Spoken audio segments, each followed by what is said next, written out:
सा ताम यानी सर्प खड़ा था, उसने माँ को डस लिया। नारद जी के माँ के शरीर को सर्प ने डसा, शरीर छूट गया। माँ के शरीर को चिताग्नि देने के बाद नारद जी जंगल में पधारे और भगवान का भजन किया। भजन के प्रभाव से नाम जपा, ओम नमो भगवते वासुदेवाय। ये 12 अक्षर का मंत्र है। सज्जनों, मोबाइल नंबर में कितने अक्षर होते हैं? 10। ये हमारे शास्त्र का मोबाइल नंबर है। भगवान से मिलना है तो इस नंबर को डायल करना पड़ेगा, ओम नमो भगवते वासुदेवाय। कि नमो भगवते तुभ्यं वासुदेवाय धीमहि, नमो भगवते वासुदेवाय। इस मंत्र को नारद बाबा ने जपा, भगवान प्रकट हुए, चतुर्भुज रूप से दर्शन दिए। नारद जी ने कहा, प्रभु अब तो आपसे मिलना चाहता हूं। गोविंद ने कहा, नारद इस जन्म में तो आप हमारे केवल छवि और दर्शन कर सकते हो। अगले कल्प में जब सृष्टि होगी तो ब्रह्मा जी की गोदी से तुम प्रकट होंगे और तुम मेरे अनन्य भक्त कहलाओगे। जब सृष्टि का विस्तार हुआ तो ब्रह्मा जी की गोदी से यही नारद जी जो दासी पुत्र कहलाए, वही नारद जी अगले जन्म में भगवान के परम भक्त कहलाए। मंत्र के प्रभाव से अनन्य भक्त कहलाते हुए नारद जी ब्रह्मा जी के पुत्र कहलाए। नारद जी ने पूर्व जन्म की कथा कही। उसके बाद अब हम उस प्रसंग में प्रवेश करें जिनको सुखदेव जी ने भागवत की कथा कही। बोलो राधे राधे। लूट के ले गया दिल जिगर सांवरा जादूगर। एक बार ऐसे सांवरे को एक बार स्मरण कर लेते हैं, उसके बाद फिर सुखदेव जी की जन्म की कथा, नारद जी के भी जन्म का वृतांत आप लोगों ने सुना। फिर परीक्षित के जन्म की कथा में हम लोग प्रवेश करते हैं। फिर भागवत में प्रश्न आरंभ हो गए।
की हुई मैं दीवानी, एक छवि नटखट की हुई मैं दीवानी, हुई मैं दीवानी, हुई मैं दीवानी, हुई मैं दीवानी, अरे हुई मैं दीवानी।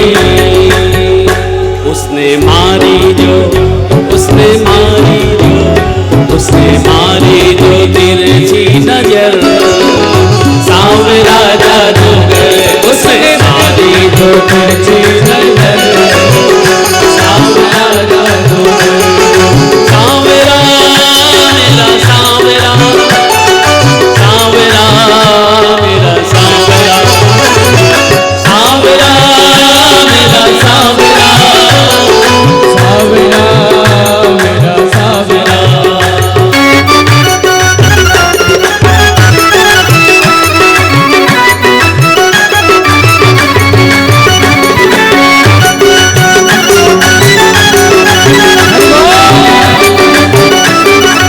हरि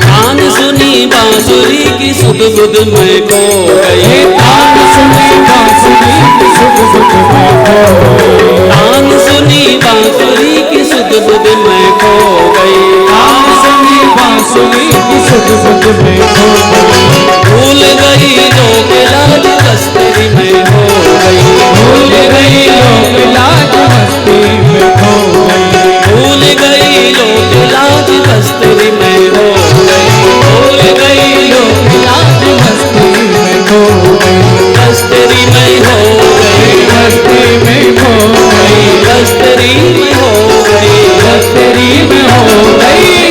छोड़ के तुझको, छोड़ के तुझको, छोड़ के तुझको जाऊं किधर, सांवरा जादूगर, छोड़ के तुझको जाऊं किधर, सांवरा जादूगर, सांवरा मेरा सांवरा, सांवरा मेरा सांवरा, सावरा मेरा सावरा, सावरा मेरा सावरा। हरि बोल।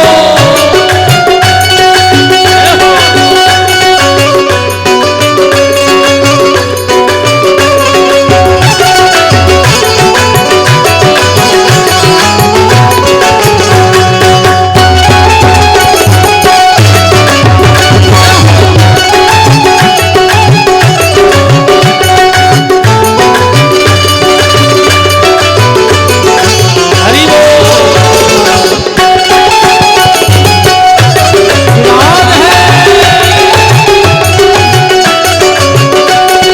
बांध ली बिहारी तुमसे आशा की लड़ियां, बांध ली बिहारी तुमसे आशा की लड़ियां, बांध ली बिहारी जी आशा की लड़ियां, बांध ली बिहारी जी से आशा की लड़ियां।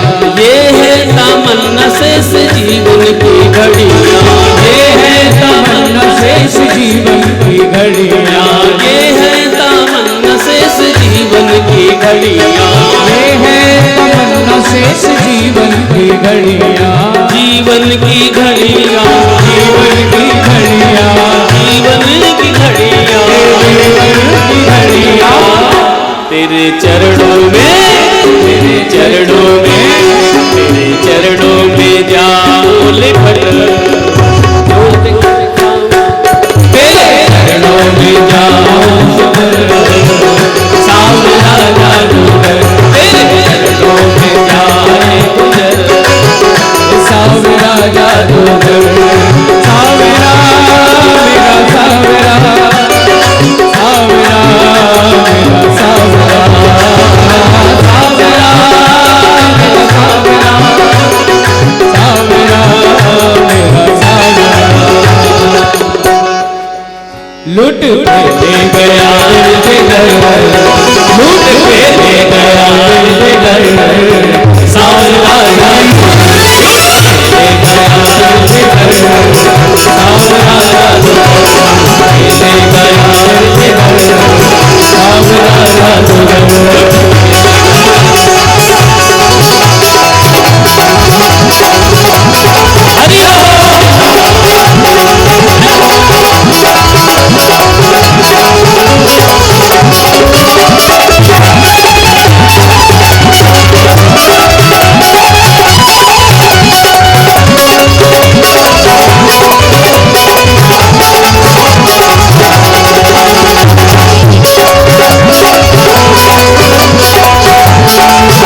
के ले गया दिल जिगर सांवरा जादू लूट के ले गया दिल जिगर सांवरा जादू सांवरा जादू सांवरा जादू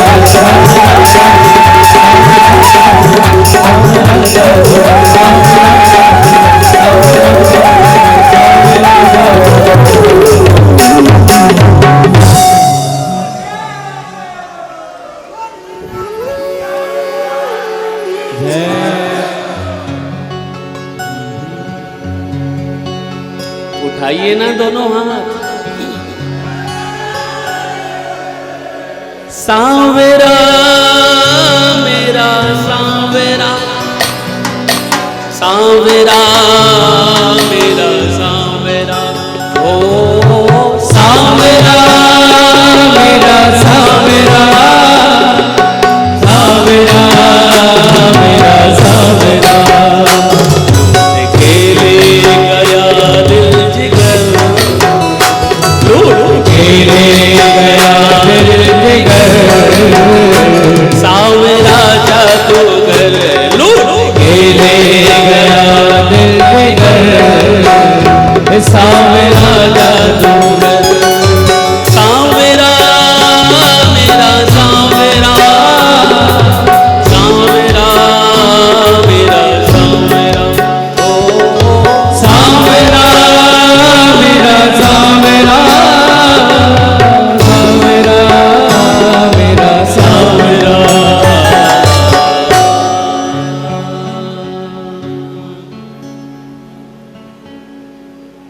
इस प्रकार माधुरमय भगवान कृष्ण की छवि का दर्शन श्री सुखदेव जी महाराज ने किया। तब से शुकाचार्य जी महाराज निर्गुण ब्रह्म को भूल गए और सगुण ब्रह्म की भक्ति में लग गए। बोलो राधे राधे। एक बात आपको बताएं, निर्गुण और सगुण में कोई भेद नहीं है। आप ये बताइए, जल का अपना क्या रूप है? आप बताओ, जल पानी किस रंग का होता, आप बताओ। उसका अपना कोई रूप नहीं, उसका कोई अपना रंग भी नहीं है। उस जल को चम्मच में रख लो तो चमचाकार हो गया, उसी जल को बाल्टी में रख लो तो बाल्टी के आकार का हो गया। और हरियाणा भाषा में कहीं यदि उसी जल को गड़ुई में रख लो उसके आकार का हो गया। महाराज कटोरी में रखा, कोली में रखा तो उस आकार का हो गया। जिस जिस पात्र में जल को रखते गए उसी आकार में जल ढलता गया। अब बताइए, जल का अपना कोई रूप नहीं, कोई रंग नहीं। आप हरिद्वार जाते तो ऐसा लगता है कि बिल्कुल स्वच्छ निर्मल जल है, नीला जल है। जब कभी किसी बांध को देखते तो ऐसा लगता है बिल्कुल हरा रंग का जल है। समुद्र में कहीं देखने जाते तो ऐसा लगता कई बार बिल्कुल काला जल दिखता है दूर से। जल का अपना कोई रूप नहीं, कोई रंग नहीं, कोई स्वरूप नहीं, लेकिन उसी जल का रूप भी है, रंग भी है और अपना स्वरूप भी है। उदाहरण के लिए, जैसे एक कटोरी जल हमने फ्रीजर में रखा, फ्रीजर में रखने के बाद 2 दिन बाद देखा तो वो बर्फ के रूप में जम गया। अब तो उसका जब हमने उसको बर्फ को निकाला उस कटोरी के जल को, तो महाराज वो सफेद रंग की बर्फ दिखी, गोल आकृति दिखी, जिसका कोई रूप नहीं था, जिसका कोई रंग नहीं था, जिसका कोई अपनी पहचान नहीं थी। उसने अपनी पहचान बता दी, निर्गुण सगुण बन गया। और उसी बर्फ को, उसी कटोरी के बर्फ को फिर निकाल करके बाहर रख दो तो धीरे धीरे धीरे धीरे पिघल गया, उसका रूप भी समाप्त हो गया, रंग भी समाप्त हो गया, आकृति भी समाप्त हो गई। वही स्थिति भगवान की सगुण और निर्गुण ब्रह्म की है। बोलो राधे राधे। भगवान कहते हैं कि तूने पत्थर कहा तो मैं पाषाण था, तूने पत्थर कहा तो मैं पाषाण था, तूने मूर्त कहा तो मैं मूर्तिमान था। देखो मुझको रसखान सलवार पहना गया, उतरा सागर में जो उसको मोती मिले, खोज की जिसने मेरी मुझे पा गया। प्यार को प्यार है, सीधी सी बात है, प्यार कब पूछता है कौन सी जात है। देखो मुझको रसखान सलवार पहना गया। रसखान ने पठानी सूट बनवाया था भगवान के लिए, और द्वारिकाधीश के मंदिर में जाकर के जब उनको दुदकार दिया गया कि अरे मुसलमान चले यहाँ से निकल, हिंदुओं के मंदिर में आता है, भगवान ने सोचा कि संसार में हिंदू मुस्लिम सिख ईसाई सब अनेक अनेक धर्म अनेक अनेक पंथ धर्म में विभाजित हुए लोग, किसी ने कहा गॉड, किसी ने कहा खुदा, किसी ने कहा ईश्वर, किसी ने कहा भगवान, लेकिन तत्व तो वही था। जैसे रसखान को धक्का लगा करके लोगों ने बाहर धक्का दिया, गिर गया रसखान, तो भगवान अंदर से 8 साल के बालक का रूप धारण करके आए और हाथ पकड़ लिया। रसखान तू मेरे लिए पठानी सूट बना करके लाया है ना, चल मुझे दे ना, मुझे पहनना। और भगवान ने उसी सूट को पहना। पर्दे के अंदर भगवान भोग लगा रहे थे, भक्त लोग सब हाथ जोड़ करके खड़े थे, लेकिन भगवान अंदर वस्त्र बदल लिए, और जैसे पर्दा खुला तो महाराज पठानी सूट में मेरे ठाकुर जी नजर आए। ये भगवान की अपनी महिमा है। इसलिए सुखदेव जी महाराज निर्गुण ब्रह्म के उपासक तो थे, लेकिन सगुण ब्रह्म में ऐसे महाराज डूबे, और तब भगवान की कथा को उन्होंने कहा। तो वक्ता तो प्रकट हो गया, लेकिन अभी श्रोता सुनने वाला नहीं, तो वक्ता किस काम का। सुखदेव जी कथा को कहने वाले, लेकिन सुनने वाले तो श्रोता। परीक्षित का जन्म होना शेष है। अब यहां से भागवत में थोड़ा सा महाभारत का प्रसंग स्पर्श करना, इसलिए क्योंकि कृष्ण कथोदयम, इस प्रसंग से कन्हैया की कथा उदय होने वाली है। और जिस प्रसंग से भगवान की कथा उदय हो जाए वो प्रसंग श्रेष्ठ है महाराज। सज्जनों, महाभारत का युद्ध आपके हरियाणा में हुआ, बोलो राधे राधे। हाँ, बहुत जल्दी महाराज। गरम तत्व अग्नि तत्व हरियाणा वालों में ज्यादा है, बोलो राधे राधे।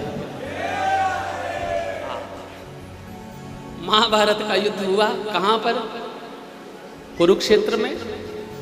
कुरुक्षेत्र के समीप ज्योतिषर है, ज्योतिषर में गीता का ज्ञान भगवान ने दिया अर्जुन को। गीता सुगीता कर्तव्य की मनमयी शास्त्र विस्तरई, शास्त्रों का भी सार जो है श्रीमद् भगवद गीता है।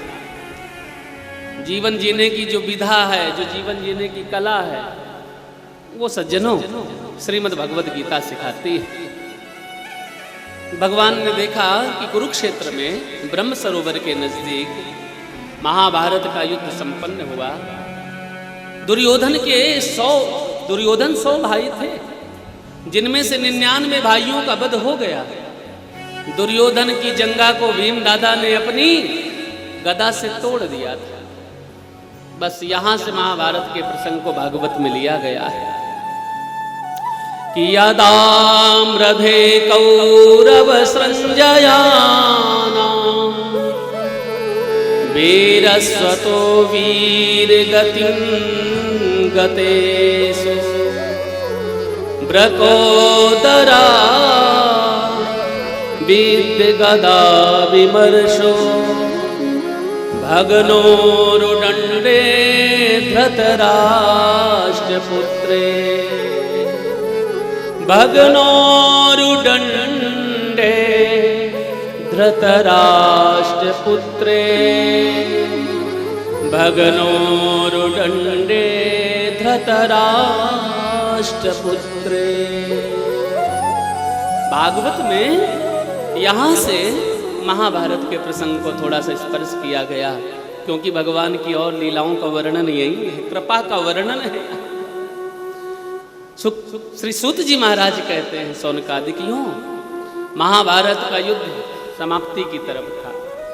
भीम दादा ने दुर्योधन की जंगा को भगनोरुदण्डे धृतराष्ट्रपुत्रे, धृतराष्ट्र के पुत्र को भीम दादा ने यदाम्रधे कौरव संजयानाम वीरस्वतो वीर गतिम गतेषु, सभी वीर गति को प्राप्त हो गए थे, लेकिन ब्रकोदरा भीम दादा का नाम है ब्रकोदर।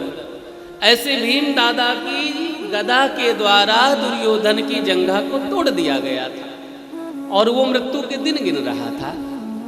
तभी गुरुपुत्र, यानी पांडव और कौरवों के गुरु तो एक ही थे ना, जिनका नाम था द्रोणाचार्य।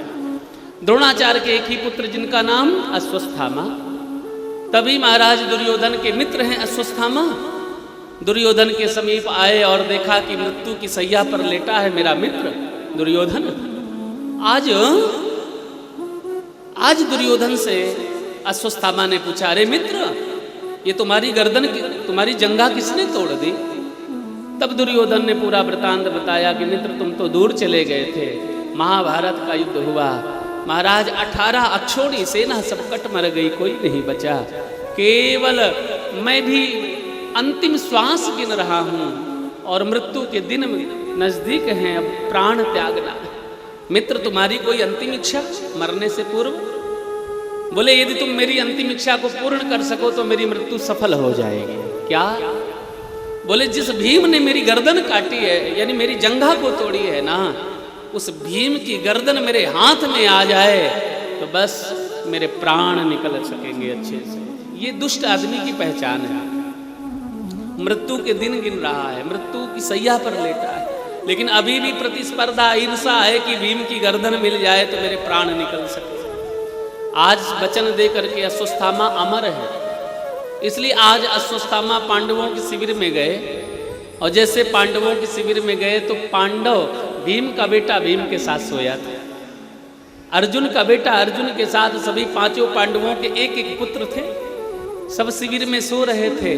लेकिन त्रिभुवन के स्वामी रक्षक जिसका गोविंद है ना, जिसका रखवाला मेरा गोपाल है, मेरा कन्हैया है, तो उसका रोया भी कोई टेढ़ा नहीं कर सकता, बाल बांका नहीं कर सकता। सज्जनों, आज मेरे गोविंद को नींद नहीं आ रही है, पांडव खर्राटे मार करके सो रहे। तभी तो कहते हैं कि काहू के बल भजन को काहू के आचार, व्यास भरोसे कुमर के सोवत पैर पसार। व्यास भरोसे कुमर के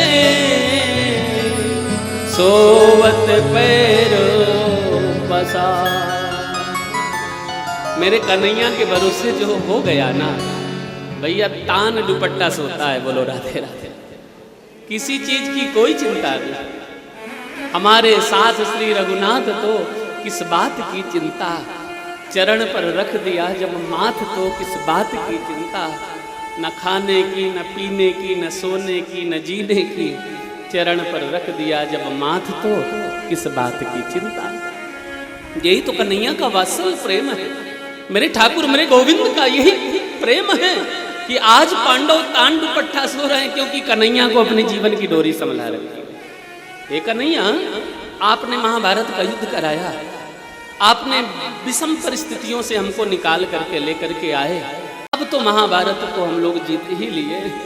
इसलिए पांडव थक चुके थे, सो रहे थे, लेकिन मेरे कन्हैया रात में जग रहे। ऐसे जगे कन्हैया और मध्य रात्रि में भीम से बोले, भीम उठो, यहाँ नहीं तुमको सोना, चलो तुम वहां जाकर के सो। सोते हुए भीम को जगाया और दूर जाकर के सुलाया। अर्जुन को, नकुल को, सहदेव को, युधिष्ठिर को, सोते हुए पांचों पांडवों को वहां से जगा करके दूर सुला दिया, और उनके नन्हे नन्हे बालक उसी शिविर पर, उसी बिस्तर पर सोते रहे।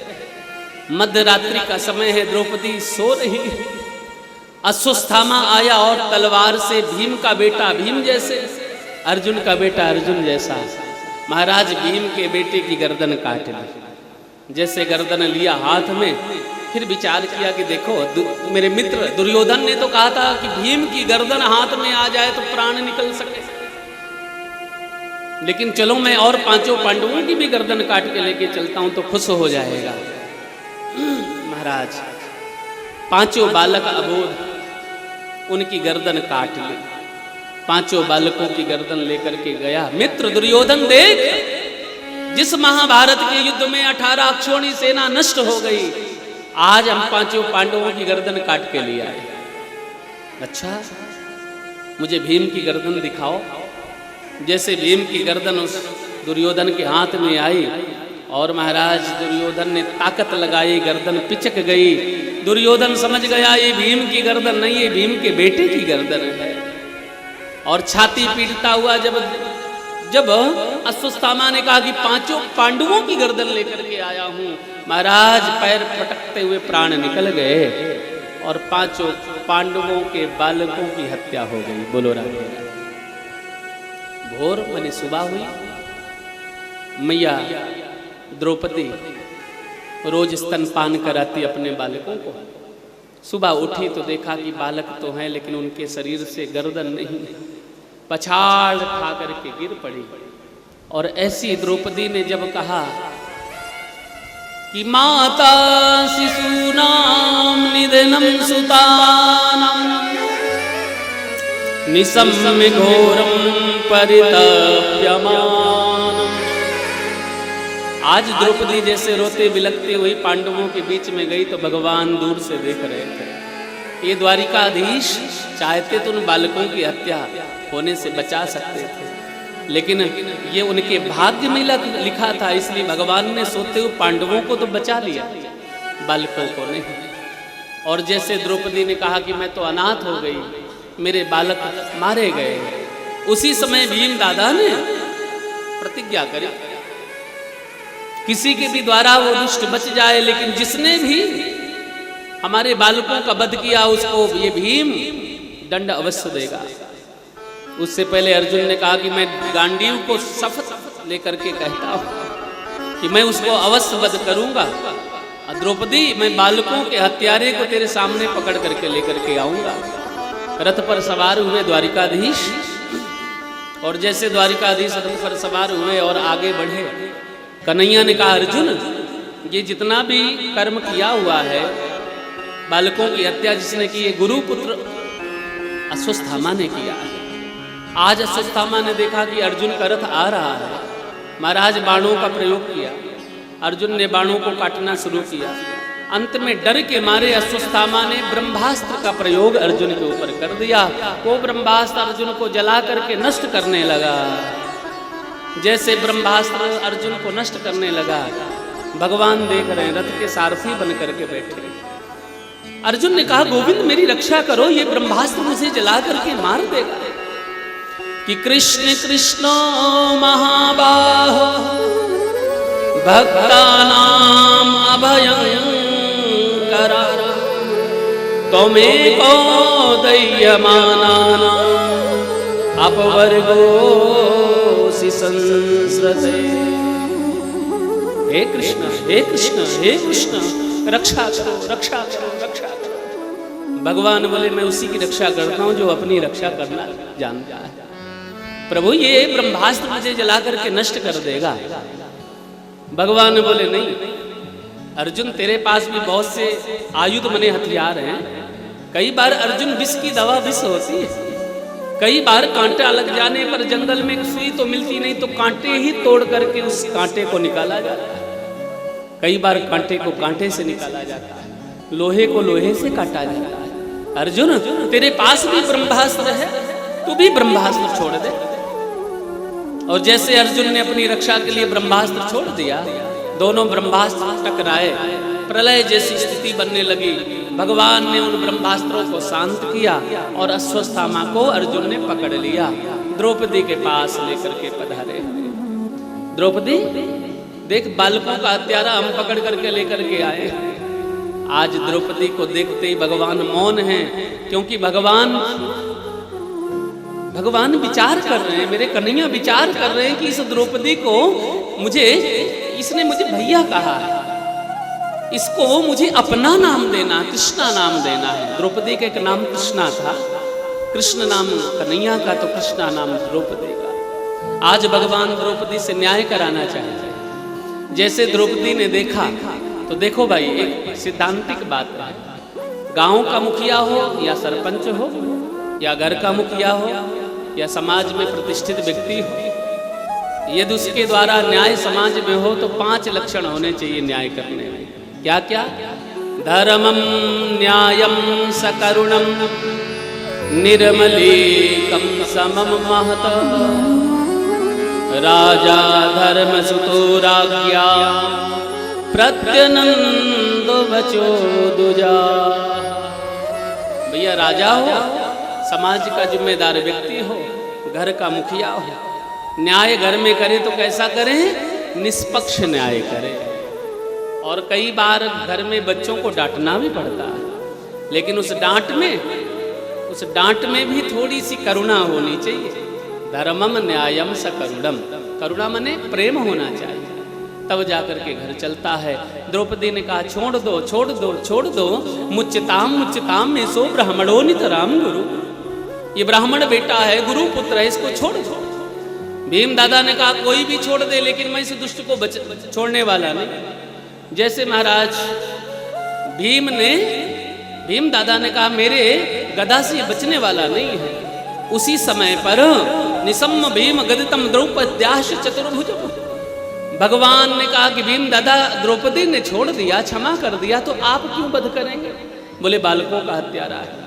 बोले याद करो, द्रौपदी ने कहा याद करो, नारी के जीवन जीने के दो ही कारण होते हैं। या पति का जीवन, भाई देखो जीवन पर्यंत तो पति पत्नी एक साथ रह नहीं सकते, कभी ना कभी तो एक को जाना ही पड़ेगा आगे पीछे कभी भी। इसलिए नारी के जीवन जीने के दो ही कारण हैं, पति नहीं तो पुत्र के सहारे जीवन जिया जा सकता है। और यदि पुत्र थोड़ा सा उदंडी है तो नारी पति के सहारे अपना जीवन जी लेती है। आज द्रौपदी ने कहा याद करो, महाभारत के युद्ध में तुमने अपने गुरुदेव का वध कर दिया, और वो विधवा गुरु माँ किसके सहारे जिएगी? मेरे सामने तो मेरे पुत्र मारे गए, लेकिन मेरे पांचों पति तो जीवित है। इसलिए द्रौपदी ने कहा छोड़ दो, मैं क्षमा दान देती हूँ। जिय बीन दे हो नदी बीनु बारी, तैसे होना तो पुरुष बीनु नारी। जिय बीन दे हो नदी बीनु बारी, तैसे होना तो पुरुष बीनु नारी। जिय बीनु दे हो नदी बीनु बारी, जिय बीनु दे हो नदी बीनु बारी, कैसे होना तो पुरुष बीनु नारी।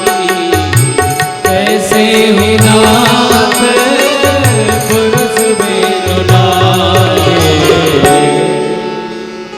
रामचरितमानस में गोस्वामी बाबा ने लिख दिया, नक्षत्र भूषणाम चंद्राम नारीणाम भूषणम पति। आज द्रौपदी ने छोड़ दिया, बंधन मुक्त किया। भीम दादा ने लपक लिया अश्वत्थामा को, ये दुष्ट मुझसे बचने वाला नहीं। भगवान ने सोचा कि भक्त ने छोड़ दिया, जिसका अपराध था। पुत्र पर माँ का अधिकार ज्यादा होता है, पिता से ज्यादा पुत्र पर माँ का अधिकार होता है। इसलिए आज द्रौपदी के पुत्र मारे गए हैं ना, द्रौपदी ने क्षमा कर दिया। लेकिन भीम दादा ने जैसे मारने का प्रयास किया, तो उस समय आज भगवान अपनी प्रतिभा को भूल गए, अपना ईश्वरत्व भूल गए। आज निसम्म भीम गदितम द्रौपद्याश चतुर्भुजम, भगवान चतुर्भुज रूप से प्रकट हो गए और दो भुजाओं से भीम दादा को संभाला और दो भुजाओं से अश्वत्थामा को भगा दिया। जा यहाँ से। भगवान दुभुज रूप से थे, लेकिन चतुर्भुज रूप से आज प्रकट हुए, रक्षा करी। आज उस दुष्ट पर कृपा करी, तो उस कृपा का परिणाम क्या हुआ? उस दुष्ट ने कमजोरी समझी पांडवों की, और अब उसने संकल्प लिया कि इसके वंश में, पांडवों के वंश में कोई दीपक दिलाने वाला, दीपक जलाने वाला नहीं छोड़ूंगा। तो महाराज महाभारत के युद्ध में अभिमन्यु मारा गया था। अभिमन्यु की पत्नी जिसका नाम उत्तरा है, उत्तरा गर्भवती थी। उस गर्भ में भगवान के भक्त पल रहे हैं जिनका नाम परीक्षित है। आज उसने उत्तरा के गर्भ में ही ब्रह्मास्त्र छोड़ दिया, और गर्भ में जब ब्रह्मास्त्र छोड़ा तो गर्भ को नष्ट करने का कार्य किया उस ब्रह्मास्त्र ने। जैसे अश्वत्थामा ने ब्रह्मास्त्र को गर्भ में छोड़ा, उत्तरा के गर्भ में जलन उत्पन्न हुई, और भगवान के श्री चरणों में उत्तरा रोते हुए बिलखती हुई बोली हे गोविंद रक्षा करो रक्षा करो रक्षा करो, ऐसा लगता हमारे गर्भ को कोई नष्ट कर देगा। कि पाहि पाहि महायोगिन देव देवो जगत्पते, नान्यं त्वद्भयं पश्ये यत्र मृत्युः परस्परम्, यत्र मृत्युः परस्परम्। हे गोविंद, हे गोपाल, हे नंदलाल, आज रक्षा करो रक्षा करो रक्षा करो। मेरा शरीर नष्ट हो जाए मुझे इस चीज का कोई भय नहीं, लेकिन पांडवों का कुल दीपक मेरे गर्भ में मेरे उदर में पल रहा है, इसकी रक्षा करो। भगवान आंख बंद करके चिंतन करने लगे। मेरे गोविंद ने सोचा कि देखो देखो, वेदों में ऐसा लिखा है कि भगवान कभी गर्भ में जाते हैं। भगवान कहाँ गर्भ में जाते, कभी नहीं जाते। देवकी के गर्भ से भगवान प्रकट हुए, देवकी गर्भ संभूतो, देवकी के गर्भ से तमद्भुतम बालकम भुजेक्षणम, भगवान श्री हरि अद्भुत रूप धारण करके प्रकट हुए। जब राम रूप से त्रेता में, जब राम रूप से कौशल्या के गर्भ से भगवान राघव आए हैं, तो वहां लिखा है भय प्रकट कृपाला दीन दयाला कौशल्या हितकारी। वहां पर भी भगवान प्रकट है, जन्मे नहीं है। इसलिए गर्भवासम समम दुखम भूतो न भविष्यति। भगवान कहते हैं कि मैं कभी किसी के गर्भ में नहीं प्रवेश करता, लेकिन आज मेरे भक्त के गर्भ में ही समस्या है, मेरा भक्त गर्भ में ही दुखी है। इसलिए भगवान उत्तरा से बोलती बेटी तुम हमारी पौत्र वधू लगती हो, बहू लगती, और ससुर अपने पुत्र वधू को कैसे स्पर्श करे, ये तो नियम नहीं।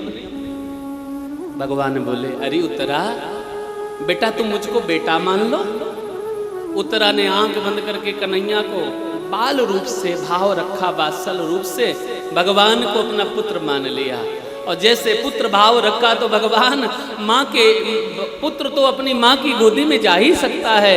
भगवान अंगूठे के बराबर रूप धारण करके एक रूप से खड़े हैं और दूसरे रूप से उत्तरा के गर्भ में जा करके देखा कि जिस बालक को गर्भ में इस ब्रह्मास्त्र ने जलाया था वो तो बालक मर गया। उत्तरा के गर्भ में देखा भगवान ने बालक मर गया। अब पांडवों का कुल दीपक कौन बचा? भगवान ने वहां गर्भ में प्रवेश करके उत्तरा के गर्भ में जाकर के गदिनम आत्मचक्र हो। आज मेरे गोविंद गदा की तरीके से, यानी गदा को सुदर्शन चक्र की तरीके से घुमाया और मरे हुए उत्तरा के गर्भ में उस बालक को वहीं गर्भ के अंदर जिलाया। और जैसे जिला करके आए जीवित कर दिया और एक रूप से भगवान बाहर खड़े हैं और अंगूठे के बराबर रूप धारण करके उत्तरा के गर्भ में प्रवेश कर गए। और उसके बाद बोले बेटा अब कैसे लग रहा है? उत्तरा ने कहा कि कन्हैया मैं स्वस्थ हूँ। गर्भ की रक्षा करी, इस तरीके से जिस बालक की रक्षा करी उस बालक ने जन्म लिया और उस बालक का नाम पड़ा परीक्षित। जिस बालक की रक्षा करी उस बालक का नाम पड़ा परीक्षित। परीक्षित के दो नाम पड़े, विष्णुराता दत्ता इत विष्णुराता। इसलिए आज परीक्षित का जन्म हुआ। और इस दृश्य को कुंती मैया देख रही थी। कुंती मैया ने भगवान की 26 श्लोकों में स्तुति करी। हे गोविंद तुमने हमारे वंश की रक्षा करी, मरे हुए बालक को गर्भ में आप जिला करके प्राणों की रक्षा करी। आज कुंती बुआ ने कन्हैया के चरणों में प्रणाम किया। कन्हैया पीछे हो करके बोले बुआ उल्टी गंगा मत बहावे। भतीजा जो है बुआ के चरणों में प्रणाम करता, बुआ भतीजे के चरणों में कभी नहीं प्रणाम करता। कुंती ने कहा अरे नाटकबाज, बुआ भतीजे के प्रेम में मोह में तूने ऐसा उलझाया कि मैं तुझे पहचान ही नहीं सकी। हे कन्हैया तुम जगत के जगदीश्वर हो और आप मेरी रक्षा करो, मेरे परिवार की रक्षा करी। इस प्रकार से विपदा संतु न सत्वत तत्व तत्रो जगत गुरु। बुआ यदि तूने मुझे पहचान ही लिया तो वरदान मांग ले। दुख का वरदान मांगा कि जहां जहां रहूं मैं कष्ट में घिरी रहूं, जिससे आपका स्मरण होता रहे। तो महाराज विपत्ति जो है ना भगवान का स्मरण कराती है। और जीवन में जब वैभव आता है, संपत्ति आती, तो धीरे धीरे करके भगवान से दूर ले जाती है। इसलिए विपदो नैव विपदा संपदो नैव संपदा, विपत्ति को विपत्ति नहीं कहते और संपत्ति को संपत्ति नहीं कहते। विपत्ति तो वो है जब भगवान को भूल जाए और संपत्ति वो है जब भगवान को स्मरण रखे। बोलो वृंदावन बिहारी लाल की जय। जय जय श्री श्री राधे जय जय श्री राधे जय जय श्री राधे।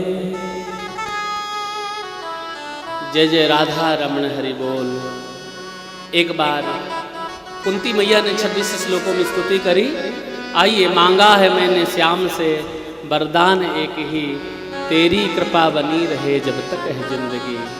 कहते हैं लोग जिंदगी किस्मत की बात है, किस्मत बनाना भी मगर गोविंद के हाथ। आइए कुंती बुआ के भाव में 2-4 लाइन स्मरण करें, उसके बाद मांगा है मैंने श्याम से वरदान एक ही। आइए गोविंद का स्मरण करते हैं। बोलो वृंदावन बिहारी लाल की जय। मांगा है मैंने श्याम से वरदान एक ही। मांगा है मैंने श्याम से वरदान एक ही। मांगा है मैंने श्याम से वरदान एक ही। मांगा है मैंने श्याम से वरदान एक ही। तेरी कृपा बनी रहे जब तक जिंदगी। तेरी कृपा बनी रहे जब तक है जिंदगी। तेरी कृपा बनी रहे जब तक है जिंदगी। तेरी कृपा बनी रहे जब तक है जिंदगी। मांगा है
नहीं। तेरी कृपा बनी रहे, तेरी कृपा बनी रहे, जब तक है जिंदगी।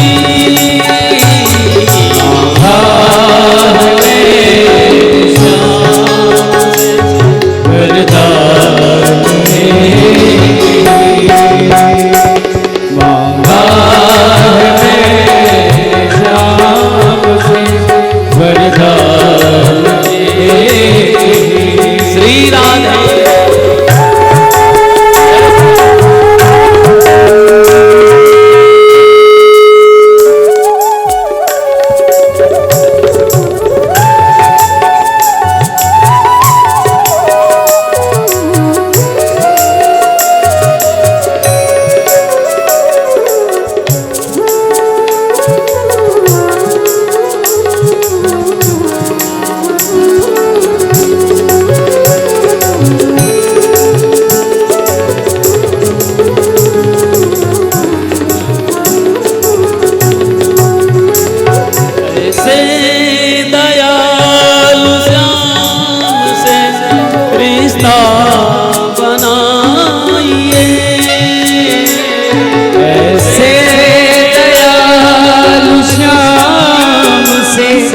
रिश्ता बनाइए,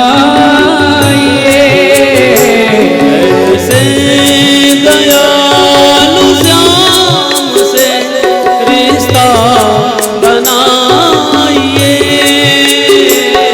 ऐसे दयालु श्याम से रिश्ता बनाइए।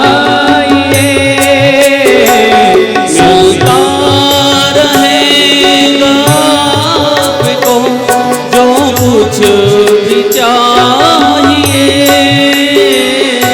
मिलता रहेगा आपको जो कुछ भी चाहिए।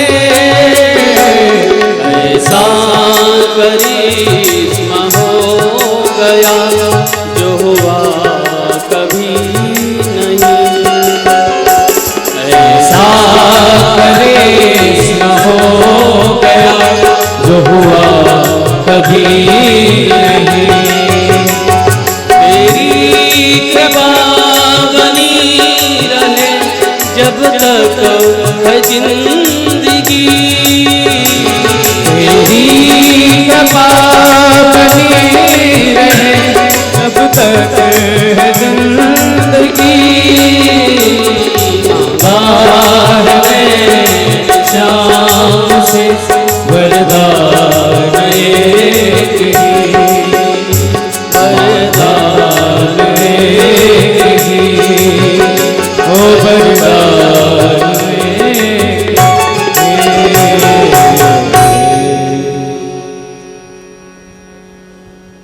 मांगा है मैंने श्याम से वरदान एक ही, तेरी कृपा बनी रहे जब तक है जिंदगी। आज कुंती बुआ ने, कुंती मैया ने 26 श्लोकों में भगवान की पावन स्तुति करी। भगवान बोले बुआ तूने मुझसे दुख मांगा है, मैं तुझे दुख नहीं दे सकता। क्यों बेटा? क्योंकि तूने जब से आंखें खोली हैं, जब से तेरा बचपना देखा है, एक भी दिन तूने सुख की, एक भी दिन चैन की नींद तूने नहीं ली। जन्म हुआ, ब्याह हुआ, ब्याह में पति 6 रोग से ग्रसित मिले, उसके बाद 5 पांडवों को लेकर के तू कहाँ कहाँ नहीं भटकी। इसलिए बुआ मैं तुझे कष्ट नहीं दे सकता। बोले कन्हैया बलिहारी व दुख की जो पल पल याद कराए, कि सुख के माथे सिल पड़े जो हरि हृदय से जाए, बलिहारी व दुख की जो पल पल याद कराए। ऐसे दुख के माथे पर सिल पड़ जाए जो हरि नाम, हरि स्मरण, हरि भक्ति हृदय से ले जाए। आज कुंती बुआ ने पावन स्तुति करी। इस प्रकार से परीक्षित का जन्म हुआ। परीक्षित बड़े हुए, और जैसे बड़े हुए तो भगवान द्वारिका पहुंच गए। आज मेरे गोविंद परीक्षित को आशीर्वाद देने पधारे, उसके बाद पुनः द्वारिका पधारे। द्वारिका में जाकर के भगवान का पूरा समय पूर्ण हो गया था, इसलिए आज भगवान द्वारिका में लीला को संपन्न करते हुए अपने धाम पधारे। इस प्रकार से भगवान की चर्चा की गई। बोलो वृंदावन बिहारी लाल की जय। गावहीं नरे पावहीं भव खार, गावहीं नरे पावहीं भव खार।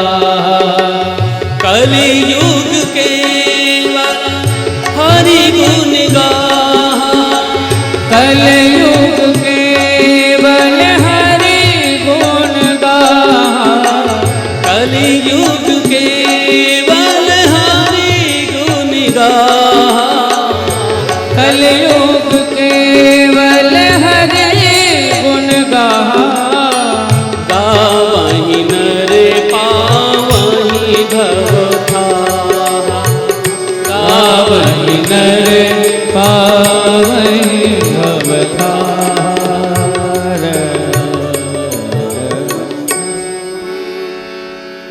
इस कलयुग में नाम संकीर्तन की चर्चा की गई, लेकिन मुद्दा तो अभी भी फंसा हुआ है। बोलो राधे राधे। सोने में कलयुग है, लेकिन ये सिद्ध कैसे हो कि हम जिस सोने को पहने ये कलयुग वाला सोना है, ये सतयुग वाला सोना है? क्योंकि यहाँ पर दो बात आ गई भाई। परीक्षित ने कहा आज से सुवर्ण में कलयुग तुम्हारा निवास हो, स्थान हो। और जब भगवान श्री कृष्ण ने ज्योतिषर में गीता का ज्ञान दिया, तो भगवान श्री कृष्ण गीता में कहते हैं धातु नाम कांचनम अस्मिहि। वृक्षों में पीपल में हूँ, पक्षियों में मोर हूँ, हिंसक जीव में सिंह हूँ, और महाराज सांसारिक प्राणियों में गाय हूँ, चारों धर्मों में मैं ब्राह्मण हूँ, और धातुओं में मैं सोना हूँ, सुवर्ण हूँ। अब देखिए यहाँ बात थोड़ी सी अटक गई। बोलो राधे राधे। भगवान कौन कह रहे हैं कि सुवर्ण में मैं हूँ? भगवान कृष्ण कह रहे हैं। और भगवान क्यों कह रहे हैं? वसुदेव सुतस्य वासुदेव, वासुदेव भगवान कहते हैं कि सोने में मैं हूँ, सोने जैसा हूँ। भगवान कृष्ण कहाँ कह रहे हैं? गीता सुगीता कर्तव्य की मनमयी शास्त्र विस्तरई। शास्त्रों का जहाँ सार है वो भगवत गीता में भगवान का है। और यहाँ श्रीमद् भागवत महापुराण में परीक्षित कहते हैं कि परीक्षित कहते हैं अरे कलयुग आज से तुम्हारा स्थान सोने पर हो। अब निर्णय कैसे हो कि हमारा जो सुवर्ण है, सोना है, ये कलयुग से प्रेरित है या भगवान से प्रेरित है? अब इसका निरीक्षण किया गया, संतों ने इसका विभाजन किया कि देखो भाई, मेहनत से, परिश्रम से, अपने जीवन के परिश्रम से कमाया हुआ धन, उस धन से खरीदा हुआ सुवर्ण मन सोना जो होता है, उसमें भगवान का निवास होता है। बोलो राधे राधे। अधर्म से, छल करके, कपट करके, किसी का हिंसा को मार करके किसी के हिस्से की वस्तु को दबा जाना, पचा जाना, वहाँ कलयुग का निवास है। अब आप लोग सोचना, विचार करना कि हमारा सोना जो है वो कलयुग वाला है कि कन्हैया वाला है। बोलो राधे राधे। ये इसका तोड़ मिला। इस तरीके से कलयुग का महाराज विभाजन किया। अब उस कलयुग ने सोचा कि सोने का मुकुट तो परीक्षित ने भी पहन रखा, सुवर्ण का सोने का मुकुट है, और वो मुकुट महाराज जरासंध का था। भीम दादा ने जरासंध का वध कर दिया था और उसका मुकुट छीन करके ले आए थे। जरासंध बड़ा दुष्टात्मा राजा था, इसलिए कलयुग वहीं सुवर्ण में जाकर के बैठ गया और परीक्षित के माथे पर कलयुग बैठा। आगे कलयुग गए, परीक्षित गए। जैसे परीक्षित आगे पहुंचे, प्यास लगी। समीक ऋषि की कुटिया पर परीक्षित पधारे हैं, पानी की याचना कर रहे हैं। अरे भाई कोई पानी पिला दो, प्यास लगी है। भारत का सम्राट आज आए हैं। समीक ऋषि समाधि भाषा में बैठे थे, उन्हें पता ही नहीं चला कौन आवाज दे गया, कौन आया, कौन चला गया। प्यास लगी। सोने का मुकुट परीक्षित ने धारण कर रखा था। जैसे कलयुग को स्थान दिया था कि सुवर्ण तेई, आज से सोने में तुम्हारा निवास है, सुवर्ण में। तो जरासंध के द्वारा जो मुकुट था, जो भीम दादा ने जरासंध का वध करके ले आए थे छीन करके, आज उस मुकुट पर कलयुग बैठा है। और कलयुग कहता, राजन तू भारत का सम्राट है और ये महात्मा तेरा सम्मान नहीं कर रहा, उठा धनुष, उठा बाण, और धनुष बाण उठाकर इस महात्मा का वध कर दे। अब महाराज सिर पर कलयुग बोलने लगा। लेकिन जिसके जीवन में, जिनको कन्हैया ने अपने हाथों से बचाया हो, रक्षा करी हो, हाथ दुलार किया हो, हाथ फेर करके, उससे इतना बड़ा अपराध कैसे हो सकता है? महाराज धनुष तो उठाया, लेकिन वहीं पर एक मरा हुआ सर्प पड़ा था महात्मा के बगल में। धनुष के नोक से उस सर्प को उठा करके समीक ऋषि के गले में जाकर के माला जैसी पहनाई। जैसे महाराज माला जैसी पहनाई और परीक्षित वहां से चले आए, अपने राजगद्दी पर मुकुट को उतारा, तो स्मरण आया कि बहुत बड़ा अपराध हो गया। हमारे जीवन में, हमारे कुल परंपरा में संत आचार्यों का हमेशा सम्मान हुआ, और आज इस परीक्षित से इतना बड़ा अपराध कि महात्मा के गले में वो भी मरा हुआ सर्प लिपटा करके आ गया। मुकुट को उतार करके चिंतन ही कर रहे थे, तभी समीक ऋषि के जो पुत्र यानी बेटे हैं, उनका नाम है श्रृंगी ऋषि। ये वही श्रृंगी ऋषि हैं जो त्रेता में भगवान राम, महाराज वशिष्ठ जी ने दशरथ जी के यहाँ पर जब पुत्रेष्ठ यज्ञ कराया था, तो इन्हीं को आचरत्व पद पर विराजमान किया था। ऐसे श्रृंगी ऋषि कौशिकी नदी में स्नान कर रहे थे। बालकों ने कहा, तुम्हारे पिता के गले में राजा आया था, मरा हुआ सर्प लिपटा गया। वहीं पर महाराज नदी का जल लिया और महाराज श्राप दे दिया। मैं सूर्य को साक्षी मान करके, दसों दिशाओं को साक्षी मान करके समीक पुत्र श्रृंगी ऋषि आज श्राप देता हूं, जिस राजा ने मेरे देवता स्वरूप पिता के गले में मरा हुआ सर्प लिपटाया। इतलंघित मर्यादा तक्षकः सप्तमे हनि। जिस कुलंगार राजा ने देवता स्वरूप मेरे पिता के गले में मरा हुआ सर्प लिपटाया है, उस राजा को आज से 7वें दिन तक्षक सर्प के द्वारा मृत्यु हो। और इतना श्राप दे करके जो जल था, बाक वज्रो विससरजः, आज वाणी का वज्र छोड़ दिया। परीक्षित को श्राप मिल गया।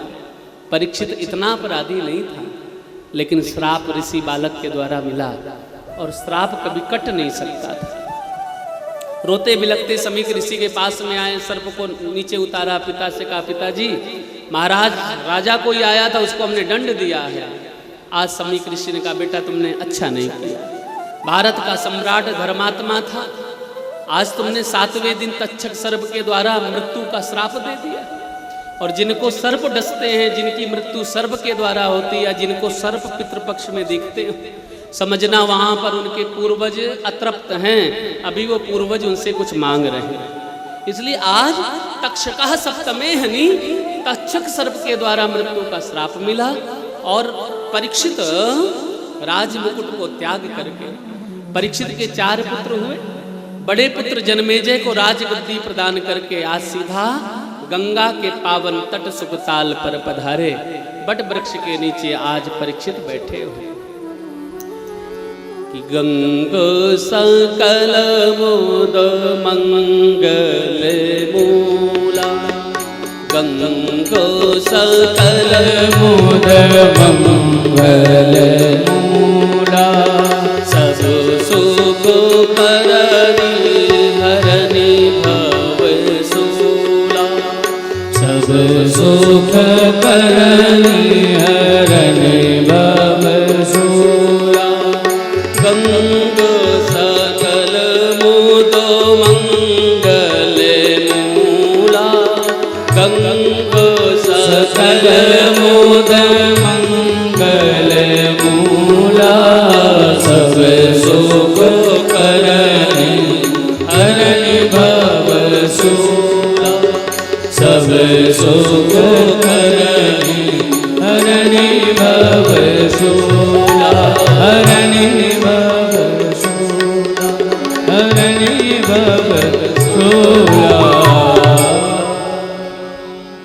सज्जनों, इस प्रकार से आज राजा परीक्षित राजपाट का परित्याग करके गंगा के पावन तट सुखताल पर पधारे। बट वृक्ष यानी बरगद का वृक्ष है, उसके नीचे बैठ गए। जब भारतवासियों को पता चला कि भारत के सम्राट परीक्षित को श्राप मिल गया, तो बड़े बड़े अमलात्मा विमलात्मा योगी गण मनीषी गण सब राजा परीक्षित के पास पधारे। सभी को राजा परीक्षित ने हाथ जोड़ करके अभिवादन किया। आओ ऋषिवर, आओ आचार्य जनों, आपका स्वागत है। सभी को स्थान दिया। उसके बाद राजा परीक्षित ने केवल एक ही प्रश्न किया कि हम सभी संतों से एक ही प्रश्न करते हैं कि जिसकी मृत्यु बहुत नजदीक हो ऐसे जीव को क्या करना चाहिए। जिसके जीवन में केवल 7 दिन सुरक्षित हो, ऐसे जीव के कल्याणार्थ क्या करना चाहिए। किसी ने कहा यज्ञ करो परीक्षित, किसी ने कहा समाधि में बैठ जाओ, किसी ने कहा कि तुम आदि आदि ग्रंथों का अध्ययन करो। परीक्षित का मन नहीं माना। तभी सबके देखते देखते 16 साल की अवस्था है। 8 वर्ष जैसे हैं, लेकिन दिख 8 वर्ष जैसे रहे, लेकिन अवस्था 16 साल की है। बस परीक्षित ने देखा कि आज मेरे सद्गुरु मेरे सामने आ गए। परीक्षित ने प्रश्न किया कि अतः प्रक्षामि संसिद्धिम योगिनां परमं गुरुं पुरुषस्येह यत् कार्यं म्रियमाणस्य सर्वथा म्रियमाणस्य सर्वथा। आज सभी ऋषियों के चरणों में भारत का सम्राट परीक्षित प्रणाम करता। पांडवों का वंशज, जिसके जीवन में केवल 7 दिन बचे हों, ऐसे जीव को परम गति प्राप्त करने के लिए साधन क्या करना चाहिए। म्रियमाणस्य सर्वथा। किसी के प्रश्न का उत्तर कुछ नहीं संतोषजनक नहीं मिला। तभी महाराज घुंघराली लटाएं हैं, श्यामल वर्ण है। और आज देखो गर्भ में भगवान रक्षा करने पहुंचे थे, उत्तरा के गर्भ में।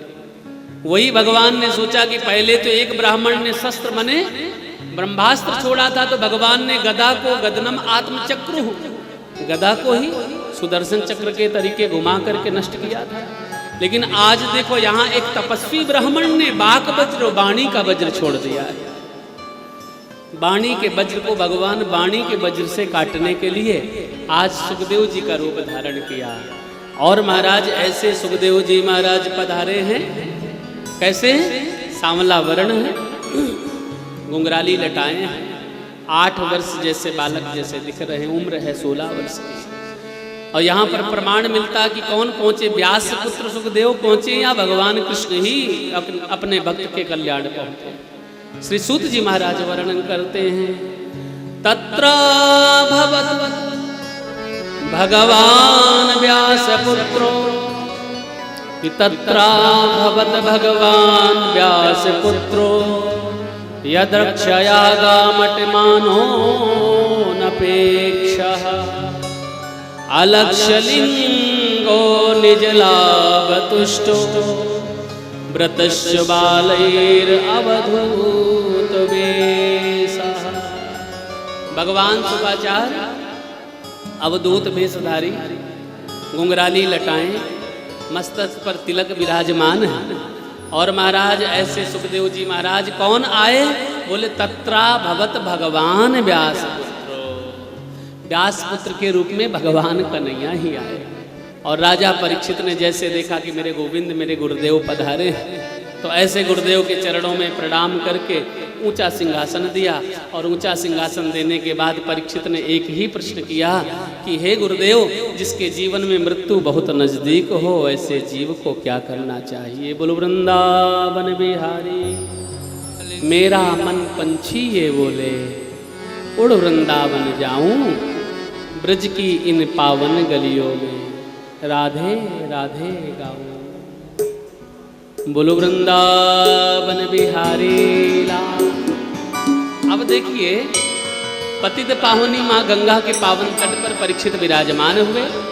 ऊंचा सिंहासन दिया गुरुदेव भगवान को, आंखों के अश्रु से चरणों को धोया, और व्यासपीठ पर विराजमान करने के बाद गुरुदेव को कहा, गुरुदेव अब आपके चरणों में प्रश्न है कि जिसके जीवन में 7 दिन बचे ऐसे जीव को क्या करना चाहिए।